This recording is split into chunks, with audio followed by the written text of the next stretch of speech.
जय हिंद दोस्तों, स्वागत है आपका हनु ग्लोबल स्टडीज के इस मंच पर। आप लोगों की काफी डिमांड के बाद में हम लोगों ने इसको यहाँ पर जी चैप्टर को अध्याय नंबर 3 परीक्षावाणी का लगाया है। और डिमांड भी बहुत आप लोगों ने इंपोर्टेंट की है, क्योंकि आप लोग समझते हो यहाँ पर कि उत्तराखंड का ऐतिहासिक जो अध्ययन है वो काफी क्वेश्चन यहाँ से बनकर चलते हैं। हमें देखकर चलना है यहाँ पर जरा उत्तराखंड एक ऐतिहासिक अध्ययन को। यहाँ से काफी प्रश्न आप लोगों के पेपर में उठे हुए और फिर से रिपीट होते हैं बार बार जी, इसलिए इस चैप्टर को बहुत अच्छे से पढ़कर चलना। और इसके अतिरिक्त हम लोग जब उत्तराखंड को पढ़ेंगे, केवल अभी इस बुक पर फोकस है केवल अभी हमारा, जब इसके अतिरिक्त हम लोग पढ़ेंगे वहां पर जी, तब हम लोग अच्छे से एक सीक्वेंस में सारी डिटेल पढ़ेंगे जी। लेकिन किसी भी एग्जाम को देने के लिए एक बेसिक तैयारी, बेसिक वहां पर जी नींव रखनी बहुत जरूरी है, जो हमारी मजबूत नींव परीक्षावाणी करेगी। उत्तराखंड की परीक्षावाणी को बार बार रिपीट करें आप लोग, बार बार अच्छे से पढ़े यहाँ पर, और एक ऐसी स्पीड बना दे कि बार बार पढ़ने के बाद कि परीक्षावाणी बहुत आसान लगने लगे आप लोगों को, कि 2 से 3 दिन, 4 दिन या 5 दिन के अंदर, हाईएस्ट 5 दिन के अंदर परीक्षावाणी समाप्त होने लगे। हाईएस्ट 5 दिन बताए, अन्यथा 3 दिन में परीक्षावाणी समाप्त हो जाती है। अब आप लोगों की एक जिम्मेदारी और भी बन रही है। हम लोग लगभग सारी परीक्षावाणी को करा चुके हैं, 2-4 चैप्टर बचे हैं, जो भी 2-3 उन पर भी काम चल रहा है। आप लोगों को क्या करना है यहाँ पर जी, कि जितने भी एमसीक्यू दिए हैं परीक्षावाणी के, सारे एमसीक्यू को आप लोग विभाजित कर लो कि 3 दिन में हम लोग सारे एमसीक्यू खत्म करेंगे इसके, या 2 दिन में या 1 दिन में। 3 दिन से ज्यादा मत लेना आप लोग यहाँ पर, कि 3 दिन में आप लोगों को पूरे एमसीक्यू समाप्त करने। वे ही 3 दिन में या 2 दिन में समाप्त कर देते हैं एमसीक्यू को जिसने पहले पढ़ रखी है परीक्षावाणी। अगर आप लोगों को टाइम लग भी रहा है तो 3 दिन हाईएस्ट रखे और 4 तो बिल्कुल हाईएस्ट मानकर चले बस। तो आप लोग परीक्षावाणी के एमसीक्यू पर काम करना स्टार्ट कर दे। चलिए स्टार्ट करते हैं हम लोग उत्तराखंड की परीक्षावाणी को, जो उत्तराखंड में होने वाले सभी एग्जाम्स के लिए बहुत महत्वपूर्ण है। तो देखते हैं जरा, उत्तराखंड में कोई भी एग्जाम है उन सभी के लिए इंपोर्टेंट है जी बुक। उत्तराखंड एक ऐतिहासिक बहुत गौरवपूर्ण है, पहले बता चुके, फिर से बता रहे जी आप लोग कि परीक्षावाणी आपके सामने होनी चाहिए। ऐसा नहीं केवल वीडियो सुन रहे जी, परीक्षावाणी आपके सामने होनी चाहिए। परीक्षावाणी को अंडरलाइन भी करना, जहां हम बताएंगे उसे अंडरलाइन करना, और वहां से प्रश्न भी निकालना जो हमने प्रश्न निकाला है, और उसी के साथ में अंडरलाइन उतना ही करना जितना हम लोग बताएंगे बस। अगर हमें कहीं नोट करना पड़ गया तो परीक्षावाणी में नोट करके चलना, वो परीक्षावाणी में लिखना, किसी कॉपी में नहीं। चलिए स्टार्ट करते हैं अपनी चीजों को जरा। उत्तराखंड एक ऐतिहासिक, उत्तराखंड का इतिहास बहुत गौरवपूर्ण है। आदिकाल से ही यह भूमि देवताओं, ऋषि मुनियों, तपस्वियों, तीर्थयात्रियों के आकर्षण का केंद्र रही है। इतिहास लेखन में प्रयुक्त होने वाले साक्ष्य स्रोतों के आधार पर राज्य के इतिहास को 3 कालों में बांटा गया है। राज्य के इतिहास, हमने कहा इतिहास के 3 काल देखे कौन कौन से, प्रागैतिहासिक काल, आद्य ऐतिहासिक काल और ऐतिहासिक काल। ऐतिहासिक काल में बांटा गया है। हमें यहां से प्रश्न को अंडरलाइन करके चलना है, इसे लेकर चलना है। हमने कहा इतिहास के 3 पार्ट हम लोग देखकर चले, कौन कौन से पार्ट है यहाँ पर जी, प्रागैतिहासिक काल, आद्य ऐतिहासिक काल और ऐतिहासिक काल। प्रागैतिहासिक काल के स्रोत, प्रागैतिहासिक काल के स्रोत पाषाणिक उपकरण, पाषाण काल के उपकरण, जो पाषाण काल मतलब पत्थरों से बनाए गए वहां पर जी उपकरण, धातु उपकरण, समाधान, समाधान है जो हम लोग देखते हैं मृत्यु हो जाती है जिनकी, उनके शव के लिए जो स्थान बनाया गया वो समाधान कहलाया। समाधान व हमने कहा यहाँ पर जी शैलाश्रय। शैलाश्रय क्या होता है, चट्टानों को काटकर बनाए गए गुफाएं जहां पर विश्राम किया जा रहा है जी, जहां पर विश्राम किया गया है, वे सारे क्या है जी, किस काल के, ये सारे प्रागैतिहासिक काल के।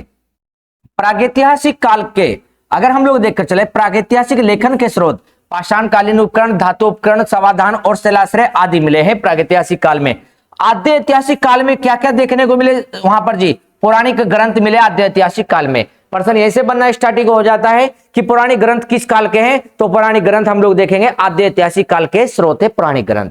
और देखो समाधान, उपकरण, धातु उपकरण और देखो शैलाश्रय किस काल से मिलने स्टार्ट हो गए, प्रागैतिहासिक काल से मिलने स्टार्ट हो गए थे। कितने कालों में बांटा, 3 कालों में, प्रागैतिहासिक, आद्य ऐतिहासिक, ऐतिहासिक। नेक्स्ट देखो जरा, इतिहास के, इतिहास लेखन के स्रोत कौन से, शिलालेख, शिलालेख मतलब चट्टानों पर लिखे गए लेख, उसी के साथ में मंदिर लेख, मंदिरों पर लिखे गए लेख, मुद्राओं पर लिखे गए लेख, मुद्रा लेख, और ताम्रपत्र, ताम्रपत्र पर लिखे गए लेख आदि है। हमें देखकर चलना है यहां पर जरा कि ऐतिहासिक काल में जो स्रोत प्राप्त हुए कौन कौन से मिले, शिलाओं पर लिखे गए, मंदिरों पर लिखे गए, मुद्रा लेख मिले और ताम्रपत्र। तो किस काल से कौन से लेख मिलने लगे, एक प्रश्न यही बनाकर चलना पहले तो यहीं से। हमने कहा आद्य प्रागैतिहासिक काल, आद्य ऐतिहासिक काल, ऐतिहासिक काल 3 कालों में बांटा है। पाषाणकालीन उपकरण किस काल से मिलने शुरू हो गए, प्रागैतिहासिक काल से। धातु उपकरण, समाधान और उसी के साथ में शैलाश्रय किस काल में मिले हमें, तो हम लोग कहेंगे प्रागैतिहासिक काल में मिले। उसी के साथ में आद्य ऐतिहासिक काल में कौन मिलने शुरू हो गए, कौन से स्रोत मिले, पौराणिक ग्रंथ। नेक्स्ट हमने कहा ऐतिहासिक काल में स्रोत शिलालेख। शिलालेख क्या है, चट्टानों पर लिखे गए लेख है, मंदिरों पर लिखे गए लेख मंदिर लेख, और मुद्राओं पर लिखे गए लेख मुद्रा लेख, और तांबे के पत्रों पर लिखे गए लेख ताम्रपत्र लेख किस काल से मिलने शुरू हुए, हम लोग कहेंगे ऐतिहासिक काल में। उपरोक्त तीनों काले के क्रम में यहां राज्य के इतिहास का संक्षिप्त वर्णन किया जा रहा है। तो संक्षिप्त वर्णन को समझते हैं। हमने यहां से कुछ प्रश्न निकाले, आप भी निकाल कर चला। नेक्स्ट आगे चलो।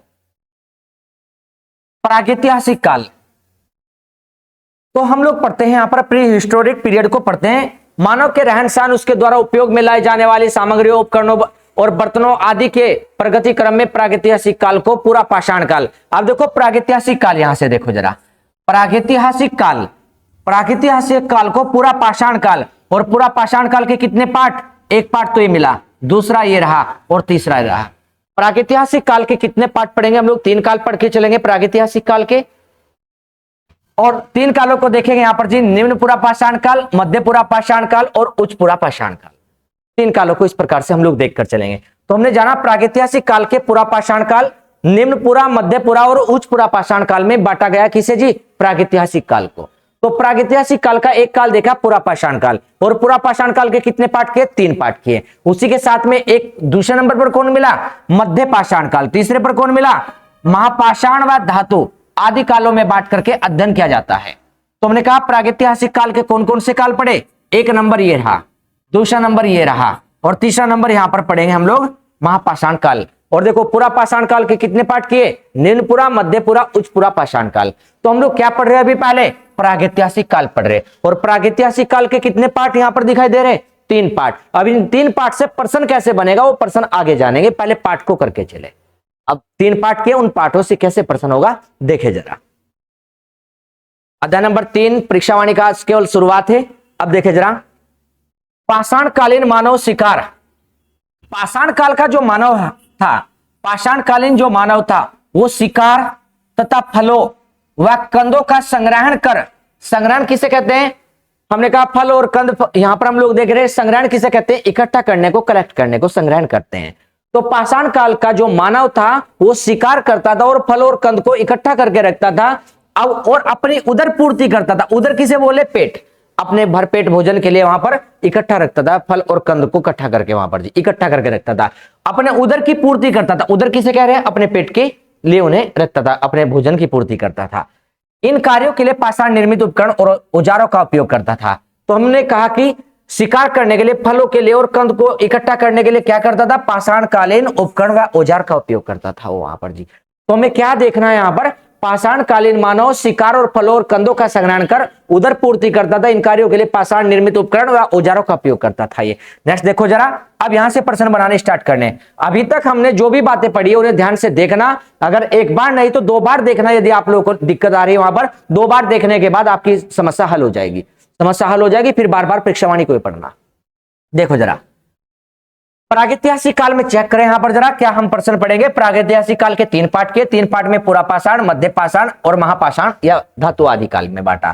पूरा पाषाण के 3 पार्ट, निम्न पूरा, मध्य पूरा, उच्च पूरा पाषाण काल। नेक्स्ट क्या किया, पाषाण काल का जो मानव है उसे देखो जरा, मानव क्या करता था, शिकार और फल व कंद को इकट्ठा करने के लिए उदर पूर्ति करता था, पाषाण निर्मित उपकरण व औजारों का उपयोग करता था। अब देखो जरा प्रश्न, निम्न पूरा पाषाण काल, मध्य पूरा पाषाण काल, उच्च पूरा। ये देखो निम्न पूरा पाषाण काल यहीं पर मिल गया, देखो हमें निम्न पूरा पाषाण काल। निम्न पूरा पाषाण काल का प्रमुख उपकरण मुष्टि कुठार है। तो पहला उपकरण देखेंगे मुष्टि कुठार किस काल में मिला, प्रश्न ये बनाओ। मुष्टि कुठार उपकरण किस काल का है, पूरा पाषाण काल का, मध्य पाषाण काल का, महापाषाण। हम लोग कहेंगे निम्न पूरा पाषाण काल का उपकरण है मुष्टि कुठार। राज्य में इस काल के साक्ष्य कालसी से मिले। कालसी कहां है, देहरादून में। कालसी देखेंगे देहरादून, कालसी के पास यमुना तट पर। हमने कहा निम्न पूरा पाषाण काल के साक्ष्य कहां से पता लगे कि यह निम्न पूरा पाषाण काल का क्षेत्र रहा, तो हम लोग कहेंगे देहरादून के कालसी के पास यमुना तट से साक्ष्य मिले। और श्रीनगर कहां पड़ता, पौड़ी गढ़वाल में। जिसे नहीं मालूम वो लिख सकता है यहीं पर जी, पौड़ी गढ़वाल। श्रीनगर कहां पड़ता है, पौड़ी में। और कालसी कहां पड़ता है, कालसी कहां पड़ता है, देहरादून में। कालसी देहरादून में। तो निम्न पूरा पाषाण काल का उपकरण कौन सा मिला, मुष्टि कुठार। मुष्टि कुठार कौन से काल का उपकरण है, निम्न पूरा पाषाण काल का। और कहां से क्या मिला, कालसी के पास यमुना तट से साक्ष्य मिले नीलपुरा पाषाण काल के। श्रीनगर के पास अलकनंदा नदी तट से मिले, श्रीनगर के पास यमुना नदी कालसी क्षेत्र में बह रही है, श्रीनगर में कौन सी नदी, अलकनंदा नदी। और अल्मोड़ा के किस क्षेत्र से मिले, खुटानी नाला। खुटानी नाला कहां पर, अल्मोड़ा में। अल्मोड़ा में खुटानी नाला के पास वह रामगंगा घाटी में आदि स्थलों से मिले हैं। प्रश्न को देखना, प्रश्न मिलान करने के लिए आ जाता है, ये भी प्रश्न निकालना। खुटानी नाला कहां पर है, अल्मोड़ा में है, और रामगंगा घाटी अल्मोड़ा के क्षेत्र में हम लोग देखकर चलेंगे। साथ में देखेंगे कालसी किस नदी के पास है, यमुना के पास में, टोंस नदी हम लोग देखकर चलेंगे उसी के आसपास। श्रीनगर अलकनंदा नदी पर, यह मिलान करने को भी आ जाता है। और किस काल के उपकरण पढ़ रहे हैं यहां पर जी, हमने कहा नीलपुरा पाषाण काल के एरिये हम लोग देखे कहां कहां से स्रोत मिले, उन एरिया को देखो। नीलपुरा पाषाण काल का कालसी के क्षेत्र से साक्ष्य मिला, श्रीनगर के पास से मिला, अल्मोड़ा के खुटानी नाला और रामगंगा घाटी से मिला। हमने कहा यमुना तट से मिला कालसी के, श्रीनगर के अलकनंदा तट से मिला, अल्मोड़ा के खुटानी नाला के पास और रामगंगा घाटी से नीलपुरा पाषाण काल के उपकरण प्राप्त हुए। प्रश्न ये निकाल कर चलना। नेक्स्ट आगे देखो जरा, मध्यपुरा पाषाण काल के प्रमुख उपकरण। मध्यपुरा पाषाण काल, हमने कहा ये मध्यपुरा पाषाण काल, अगर ऑप्शन में ना हो किस काल के उपकरण है तो आपको क्या मिलेगा फिर ऑप्शन में, फिर आपको मिलेगा प्रागैतिहासिक काल। क्यों मिलेगा प्रागैतिहासिक, क्योंकि प्रागैतिहासिक काल के पाठ है ये, पुरा पाषाण काल, मध्यपुरा पाषाण काल, महापाषाण धातु, किसके पाठ, प्रागैतिहासिक। ऑप्शन में क्या मिलेगा, या तो इनमें से कोई मिलेगा, इनका विभाजन जो किया है, या फिर प्रागैतिहासिक मिलेगा। देखो जरा, मध्यपुरा पाषाण काल के प्रमुख उपकरण में सल्क व खुर्चिया, सल्क व खुर्चिया मुख्य उपकरण रहे। पत्थर के कटे हुए वहां पर जी क्षेत्र है, हम लोग देखकर चले। खुर्चनिया एक प्रकार से पत्थर की शिलाएं हैं जो नुकीली होती है, उन्हें खुर्चनिया बोला है वहां पर जी। तो मध्यपुरा पाषाण काल के प्रमुख उपकरण क्या मिले हैं मध्यपुरा पाषाण काल में, सल्क और खुर्चनिया किस काल में देखने को मिली, मध्यपुरा पाषाण काल में। मुष्टि कुठार किस काल में मिला, निम्नपुरा पाषाण काल में। नेक्स्ट आगे देखो, मध्यपुरा पाषाण काल के उपकरण कहां से मिले, इसके भी साक्ष्य कहां से, श्रीनगर के निकट से मिले। मध्यपुरा पाषाण काल के साक्ष्य भी कहां से मिले, श्रीनगर से जी। नेक्स्ट तीसरा कौन सा, ये दूसरे नंबर का था और ये पहले नंबर का था ये। नेक्स्ट यहां पर तीसरा कौन आया, उच्चपुरा पाषाण काल। तो पाषाण काल के तीन भेद यहां पर हम लोग देख रहे, निम्नपुरा और देखो यहां पर जी मध्यपुरा पाषाण काल, उच्चपुरा पाषाण काल। ये हमने किसके भेद पढ़े, पाषाण काल के तीन भेद पढ़कर चले। देखे जरा,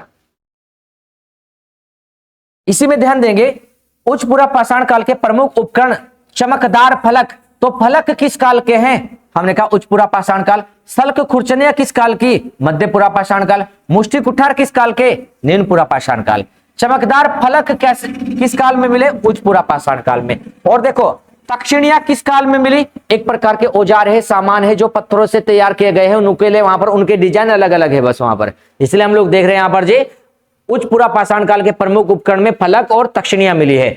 इस काल के उपकरण अभी तक, इस काल के उपकरण राज्य में अभी तक नहीं मिले हैं। हमने कहा उच्चपुरा पाषाण काल में चमकदार फलक और तक्षिणिया उत्तराखंड में देखने को नहीं मिली है, यहां पर जी राज्य में अभी तक यहां पर नहीं प्राप्त किए जी। तो देखो उच्चपुरा पाषाण काल में चमकदार फलक और तक्षिणिया शामिल होते हैं। सॉरी, देखे पूरा पाषाण काल के बाद मध्य पाषाण काल शुरू हुआ। इस काल के उपकरण छोटे और तीक्ष्ण होते थे, इसलिए उन्हें सूक्ष्म कहा जाता है। राज्य में इस काल के कुछ प्रमुख जसकोट, कुछ उपकरण जसकोट से मिले। देखो जरा, हमने कहा पूरा पाषाण काल के बाद मध्य पाषाण काल शुरू हुआ। मध्य पाषाण काल के जो उपकरण हम लोग कहां से पढ़ेंगे, जसकोट से पढ़ेंगे। जसकोट से प्राप्त हुए मध्य पाषाण काल के जो उपकरण हम लोग पढ़कर चलते हैं। पाषाण युगीन मानव गुफाओं में या शैलाश्रयों में निवास करता था। गुफाओं को तो जानते हैं आप लोग, शैलाश्रय क्या है, शिला को काटकर बनाई गई गुफाएं, एक प्रकार से उन्हें शैलाश्रय बोला है। हमने देखा पाषाण कालीन मानव गुफाओं और शैलाश्रयों में निवास करता है। शैलाश्रय क्या है, चट्टान को तोड़कर बनाया गया आश्रय है। निवास एक प्रकार से चट्टान को तोड़कर बनाया गया। और देखो राज्य में इस तरह की गुफाएं चमोली से मिली, अधिकांश अल्मोड़ा जिले से भी मिली। तो गुफा और शैलाश्रय कहां से खोजे गए, चमोली अल्मोड़ा में मुख्य रूप से देखे गए। यहां पर अब देखो प्रदेश में सर्वप्रथम, मतलब उत्तराखंड में सर्वप्रथम 1968 में एमपी जोशी द्वारा अल्मोड़ा, एमपी जोशी द्वारा अल्मोड़ा, इंपोर्टेंट है जी। उत्तराखंड में सबसे पहले एमपी जोशी द्वारा अल्मोड़ा से शहर से 15 किलोमीटर की दूरी पर सुयाल नदी के तट पर स्थित लखू या लाखू उड़ियार, उड़ियार किसे बोलते हैं, गुफा को, लखू या लाखू उडियार गुफा की खोज की गई। तो हमने कहा लखू या लाखू उडियार गुफा कहां पर है, पहला प्रश्न ये हमने कहा अल्मोड़ा में सुयाल नदी के तट पर है लखू या लाखू उडियार गुफा। और प्रश्न क्या बनेंगे, आइए उन पर जरा। खोज करने वाला कौन, एमपी जोशी। खोज कब हुई है, 1968 में। तो लखू या लाखू उडियार गुफा की खोज कब हुई है, 1968 में। किसने की है, एमपी जोशी ने। और किस नदी के तट पर है, सुयाल नदी पर। और किस जिले में है, हमने कहा अल्मोड़ा में है। अल्मोड़ा पीछे लिखा हुआ है, ध्यान देंगे आप लोग, ठीक है, अल्मोड़ा जिले में है। नेक्स्ट, क्या है इस गुफा की विशेषता, पेपर में विशेषता भी प्रश्न बनती है जी। विशेषता जानो जरा। यहां सामूहिक नृत्य करते आदमियों को दो समूह में दिखा गया। तो हमने कहा दो समूह में नृत्य करते हुए व्यक्तियों को दिखा गया। और एक समूह कैसा दिखाया गया, शिकार करते हुए आदमियों का एक समूह और दिखाया गया। दो समूह तो नृत्य करते हैं, एक समूह शिकार करता हुआ, और कुछ पशु पक्षियों के चित्र दिखाए गए यहां पर। किसमें, लाखू उडियार गुफा में। तो लाखू उडियार गुफा में कैसे चित्र देखने को मिले, हमने कहा दो समूह मिले नृत्य करते हुए, और एक समूह मिला शिकार करता हुआ। और क्या पढ़ेंगे, कुछ पशु पक्षियों के चित्र इसमें दिखाए गए।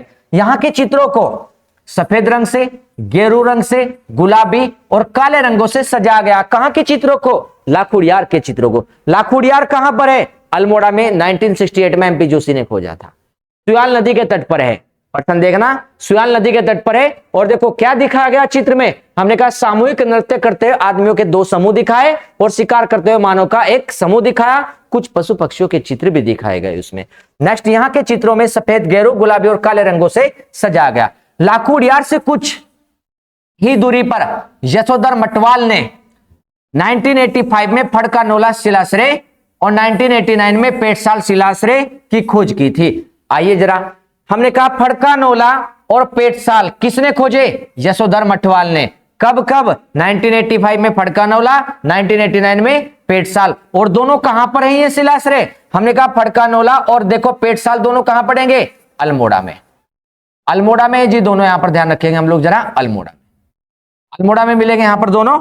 और ये फड़कानोला भी कहां है, अल्मोड़ा में, अल्मोड़ा में पड़ेंगे दोनों जी।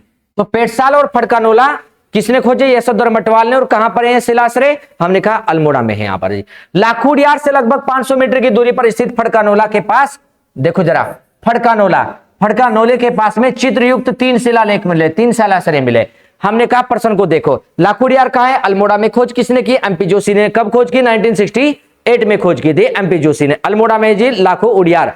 अब देखो नेक्स्ट, हमने कहा क्या मिला वहां पर, किस नदी के तट पर, सुयाल नदी के तट पर। क्या मिला वहां पर, सामूहिक नृत्य करते हुए दो समूह और शिकार करता हुआ एक समूह, और कुछ पशु पक्षियों के चित्र वहां दिखाए, सफेद काले रंग से, गेरू या गुलाबी रंग से। गेरू लाल रंग होता है एक प्रकार से जी।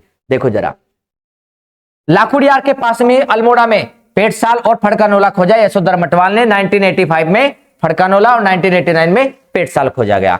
और देखो इसी के बाद में नेक्स्ट प्रश्न निकालो। फड़कानोला के पास में 3 शिलाश्रय मिले हैं। अल्मोड़ा शहर से लगभग 8 किलोमीटर की दूरी पर फलसीमा के निकट एक चित्री शिलाश्रय, इंपोर्टेंट, फलसीमा। फलसीमा कहां पड़ेगा, अल्मोड़ा में जी। फलसीमा कहां पर है, अल्मोड़ा में फलसीमा। तो अल्मोड़ा से क्या प्राप्त हुआ, अल्मोड़ा से योग मुद्रा में मानव दिखा गया, योग करता हुआ। योग मुद्रा, योग मुद्रा में जो मानव मिला है वो कहां मिला है, योग मुद्रा में मानव कहां मिला है जी, फलसीमा में। नोट कर लेना आप लोग भी, किताब में ऐड कर देना। फलसीमा, योग मुद्रा में मानव दिखा गया कहां पर, फलसीमा में। और फलसीमा कहां पर है, अल्मोड़ा में जी। नेक्स्ट आगे चलो, दीना पानी, दीना पानी कहां पड़ेगा, अल्मोड़ा में पड़ेगा जी। दीना पानी अल्मोड़ा में। इसी के पास में 3 किलोमीटर की दूरी पर लवेथाप पड़ता है, इंपोर्टेंट है जी। लवेथाप नामक स्थल पर लाल रंग से चित्रित शिलाश्रय दिखाए गए। यहां पर शिकार व नृत्य मुद्रा में मानव दिखाया गया। तो यहां पर देखो शिलाश्रय में शिकार करता हुआ, नृत्य करता हुआ मानव दिखाया। शिकार करता हुआ भी और नृत्य करता हुआ भी मानव कहां मिला, लवेथाप में। और लवेथाप कहां पर पड़ता है, अल्मोड़ा में पड़ता है। अल्मोड़ा में किस स्थान के पास में है, हमने कहा दीना पानी स्थान के निकट है लवेथाप। यहां पर हम लोग देखकर चले। इसी के साथ में हम लोग जानेंगे चमोली में अलकनंदा नदी के किनारे डुंगरी गांव के पास, डुंगरी गांव के पास हम लोग देखेंगे चमोली में अलकनंदा नदी के किनारे डुंगरी गांव के पास में गवारख्या उडियार है। प्रश्न बन गया, गवारख्या उडियार कहां है, चमोली में। किसके निकट है, डुंगरी गांव के। किस नदी के पास, अलकनंदा। गवारख्या गुफा चमोली में अलकनंदा के तट पर है। और किस गांव के पास, डुंगरी गांव। देखो क्या दिखाया इंपोर्टेंट, मानव व पशुओं सहित कुल लगभग 41 चित्र दिखाए गए, मानव और पशुओं के 41 चित्र दिखाए गए। जो गुलाबी लाल रंग से चित्रित है। राज्य के सभी शैलाश्रमों में सबसे सुंदर चित्र दिखाए गए यहां पर जी। 41 चित्रों का चित्रण कहां पर है? जो मानव के और पशुओं के सहित है वहां पर जी। हमने कहा गवारखेड़ा उडियार गुफा में, डुंगरी गांव के पास पड़ता है जी गवारखेड़ा उडियार, चमोली में अलकनंदा नदी पर। शॉर्ट में कर रहे जी, डिटेल भी पढ़ेंगे, लेकिन ये शॉर्ट पर सबसे पहले तैयार रहना चाहिए। जो हम लोग आपको बता रही है, संक्षेप में जितना भी पाठ करें सबसे पहले तैयार रहना चाहिए, अन्यथा डिटेल पढ़ने का कोई लाभ नहीं होगा यदि ये तैयार नहीं होगा आप लोगों का। यही चीजें नंबर बढ़ाएंगे जी आपके, यही चीजें आगे लेकर जाएंगे आपको। चमोली के थराली के पास किमनी गांव पड़ता है। चमोली में पड़ता है थराली। हमने कहा किमनी शैलाश्रय कहां से मिला? सफेद रंग से चित्र एक शैलाश्रय मिला है। किमनी शैलाश्रय कहां पर? चमोली में। हमने कहा थराली के निकट पड़ता है चमोली में, थराली के निकट चमोली में किमनी शैलाश्रय। हमने कहा गवारखेड़ा उडियार कहां? चमोली में अलकनंदा नदी के तट पर, डुंगरी गांव के पास पड़ता है। क्या मिला वहां से? मानव पशुओं के चित्र सहित 41 चित्र मिले। और देखो हमने कहा किमनी गांव कहां पड़ता है? किमनी गांव चमोली में पड़ता है। एक सफेद रंग का चित्र कहां से मिला? इंपोर्टेंट हम लोग लेकर चलेंगे, सफेद रंग के चित्र को चमोली से मिला है किमनी गांव में। जमुना घाटी स्थित पुरौला उत्तरकाशी। अब देखो पुरौला कहां पड़ता है? उत्तरकाशी में। जमुना घाटी स्थित पुरौला उत्तरकाशी में शंख लिपि में उत्कीर्ण काले रंग का आलेख प्राप्त हुआ है। शंख लिपि का लेख कहां से मिला है? पुरौला उत्तरकाशी से मिला है। इंपोर्टेंट है यहां पर जी। नेक्स्ट देखो जरा, यह इस आलेख की अनुमानित आयु कितनी बताई? 2100 से लेकर के 1900 वर्ष इसकी आयु बताकर चले यहां पर जी। नेक्स्ट हम लोग पढ़ रहे हैं यहां पर जी, प्रदेश में महापाषाणकालीन समाधान। आइए जरा, महापाषाणकालीन समाधान, मर्दुभांड मिट्टी के बर्तन होते हैं। ओखली को कप मार्क्स भी बोलते हैं, कप की तरह दिखाई देती है जमीन में वहां पर जी ओखली। शिष्ट व दीर्घाश्म आदि महापाषाणकालीन उपकरण है। इसके साक्ष्य कहां से मिले? नोलाग्राम कहां? यहां पर पश्चिमी रामगंगा घाटी अल्मोड़ा में नोलाग्राम। यहां से प्रश्न कैसे बनेंगे? यहां से प्रश्न बनेंगे समाधान, मर्दुभांड, ओखली, शिष्ट, दीर्घाश्म महापाषाण काल के उपकरण है। नेक्स्ट इससे भी ज्यादा इंपोर्टेंट क्या बनेगा? इससे ज्यादा इंपोर्टेंट बनेगा यहां पर नोलाग्राम किस नदी घाटी में, कहां पर? मेनहिर कहां पर है? नौगांव कहां पर है? मिलान करने के लिए प्रश्न उठते हैं ऐसे जी, प्रश्न उठते हैं मिलान करने के लिए, तो देखकर चले। मैनहिर कहां पड़ा? अल्मोड़ा में। नौगांव कहां पर है? अल्मोड़ा में। मुनिया कहां पर है? मुनिया की ढाई कहां पर है? मुनिया की ढाई अल्मोड़ा में। देवीधुरा कहां है? चंपावत में। गोपेश्वर कहां है? चमोली। मलारी कहां मिलेगा? चमोली। पश्चिमी नयार घाटी पौड़ी में। और जसकोट आदि स्थलों से मिले हैं पाषाणकालीन उपकरण। नेक्स्ट उसी के साथ में यशोधर मटवाल का नाम आया, बहुत इंपोर्टेंट है, पीछे भी पढ़ चुके यशोधर मटवाल को, एमपी वहां पर जी, और एमपी जोशी को भी पढ़ चुके पीछे हम। यशोधर मटवाल द्वारा पश्चिमी रामगंगा की घाटी में स्थित नोलाग्राम से 73 ओखलियां मिली। इंग्लिश में कप मार्क्स बोलते हैं। कप की तरह आकार मिलता है इनका, दिखाएंगे सारी चीजें आप लोगों को हम लोग जी, चित्र में पढ़ाएंगे सारी चीजें, चित्र में दिखाएंगे। तो पहले आप लोग एक बार अंडरलाइन कर दो, यशोधर मटवाल द्वारा पश्चिमी रामगंगा घाटी में नोलाग्राम से 73 ओखलियां या कप मार्क्स कहां से प्राप्त हुए? रामगंगा घाटी से मिले, यशोधर मटवाल ने खोज किए। नेक्स्ट केंद्र सरकार ने 2023 में इसे संरक्षित क्षेत्र घोषित कर दिया है। संरक्षित क्षेत्र किसे? पश्चिमी रामगंगा घाटी को, पश्चिमी रामगंगा घाटी के नोलाग्राम क्षेत्र को संरक्षित, मतलब वहां पर संरक्षण किया जा रहा, बचाव किया जा रहा, कोई उसे हानि ना पहुंचाए वहां पर जी, जो ऐतिहासिक दृष्टि से बहुत महत्वपूर्ण है। देवधुरा कहां पड़ता है? चंपावत में। देवधुरा चंपावत से भी क्या मिले? कप मार्क्स की खोज किसने की? एमपी जोशी ने। हमने कहा पश्चिमी रामगंगा घाटी से के नोलाग्राम से किसने खोजे? यशोधर मटवाल ने। देवधुरा चंपावत में किसने खोजे कप मार्क्स? एमपी जोशी ने खोजे। जबकि गोपेश्वर की पश्चिमी नयार घाटी का कप मार्क्स की खोज करने वाला यशवंत सिंह कटोच, बहुत इंपोर्टेंट। अब देखो कहां से कौन खोज रहा है, ये तीनों पॉइंट एक साथ में लिखे गए जी। आज केवल हमने चैप्टर की शुरुआत की है, केवल पहला पेज लेकर चले जी इसका। आप लोग केवल पहले इसे अंडरलाइन करना, अंडरलाइन करके तैयार करना। पिछली क्लास में मटेरियल जो दिया था आप लोगों को एक साथ में, वो आप लोगों ने पढ़ तो लिया होगा लेकिन रेडी नहीं हुआ होगा। तो आप लोग की जिम्मेदारी बनती है कि वहां पर जो अंडरलाइन किया था पिछली क्लास का लेक्चर आप लोगों ने अध्याय नंबर 22 का, उसे आप लोग रिवाइज करें, उस रिवाइज के साथ में इसे तैयार करें। नेक्स्ट क्लास में आप लोगों को मैटर हम लोग जोड़कर चलेंगे और उसमें आगे तक खींचेंगे क्लास को, जल्दी समाप्त कर देंगे टॉपिक का। टॉपिक की चिंता मत करना आप लोग, ध्यान से आप लोग बस रिवाइज पर फोकस बनाकर चले और चीजों को आगे तक भेजे। आप लोग अपने तक सीमित ना रखें। यदि आप लोग के अच्छे कमेंट मिलते हैं और ये चीजें आगे तक बढ़ती है, लोग इसे यहाँ पर लाइक कर रहे हैं वहां पर जी, तो हमें क्या प्राप्त हो रहा है जी? बस हमें एक ऊर्जा मिल रही है जिसके कारण से हम यहाँ पर खड़े होकर के आप लोगों को पढ़ा पा रहे हैं जी। अगर ये भी ना मिल पाए तो फिर डिले हो जाती है, चीजें पढ़ाने का मन ही नहीं होता। तो आप लोग उस चीज को खुद ध्यान रखें, हमें कहने की आवश्यकता ना पड़े, ठीक है? तो ध्यान रखना, अच्छे से रिवाइज करना। मिलते हैं नेक्स्ट क्लास में आप लोगों से हम लोग। जय हिंद, जय भारत, जय उत्तराखंड। धन्यवाद।